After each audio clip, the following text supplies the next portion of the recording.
of work, and got about another 6 hours of work to go. And I don't know. I think it's fortunate when your mind is super active and you're not feeling so good. A lot of people want the day off, but I've talked about this before. Sometimes your days off are harder to cope with because when you go to work, you know what to do. You have a job to do, and you do your job, and you stay here for a certain amount of time, and then you go home. And usually you're tired from work, and you're kind of burning the stress off, burning the anxiety off, burning the depression off, or burning your feelings off while you're working. And I'm feeling that now. Again, I've been here for a couple hours, and I don't know, feeling in a better place mentally than I was when I woke up, and feel good about that. So let's have a little more coffee. My friend asked me this morning, one of my friends, if there was any light at the end of the tunnel. And I go, I'm not seeing any right now, because she's been watching my videos, and occasionally I'll reach out to her and say, help. And she'll be kind enough to pick up.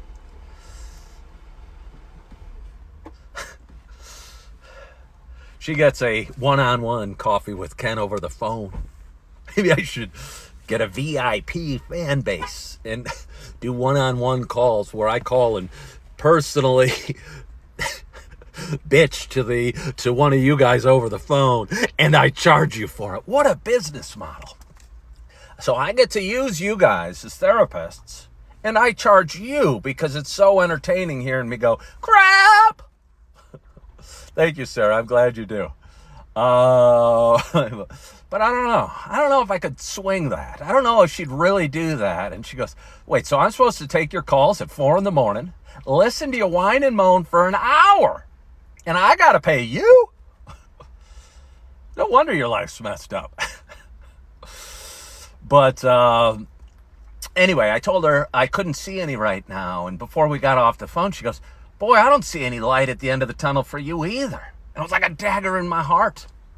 A dagger in my heart. But I love this person in a distant, sort of friendly way. And I joke when I say it was a dagger in my heart. She's good-spirited. And she's there in a big sister way for me and helping as best she can. And at that moment, we talked, and we couldn't come up with anything that sounded great. But the one thing that sounded great, and I told her before I got off the phone, is, well, I'm going to put on my shoes, go for my walk, climb up a hill, do push-ups and sit-ups, do some stretching, and that's going to take me about 15 minutes. And when I get done with that, I'm going to shower and go to work. And I did just that. And although none of it, while I was going on my walk, in all honesty, I was making a face like this. This is the face I have when I'm disgusted, or I'm angry, or I'm bitter, and it's kind of like this. And I could feel myself making that face on the walk. Probably talking out loud. Hopefully it was early enough that none of the neighbors were hearing me go, bah, bah, bah, bah, bah. Got up the hill, did my stretches, did my sit-ups, did my push-ups. Felt pretty good about that. Walked home. Was kind of agitated. Called another friend, vented to him. It's hard being one of my friends. And then went into work and just started working. And a couple hours later, I'm here with you. And I'm kind of laughing and I'm smiling. And I'm in a very entry-level position here at this Super Target. And I stock the shelves. And I'm a guy with a college degree from a good school and have had lots of fancy bells and whistles in my life and lots of great experiences. But again, as I said at the beginning of the show, I think God sometimes throws you challenges to teach you something or humble you or make you, I don't know, maybe because he's got a sick sense of humor. But either way, I believe there's a purpose. And I've been given those challenges, and I managed to keep moving forward, even when I'm not feeling like moving forward. And even when I'm thinking about throwing in the towel or calling it quits or sucking my thumb or laying on my couch or having a hissy fit, somehow, some way over this last 2 years, I've managed to crawl forward, sometimes on my hands and knees, crawl forward every day. And each day, although it doesn't feel it, each day I get a little stronger. And again, sometimes growth is imperceptible, but I'm growing and I'm getting better and I'm getting healthier. And the start of my journey, the biggest challenge for me was stopping drinking and smoking pot, because that was a bad habit I was living in. And I was living in life in a haze. And for the first month or so, that was my biggest hurdle. But as I said, I get a little stronger every day.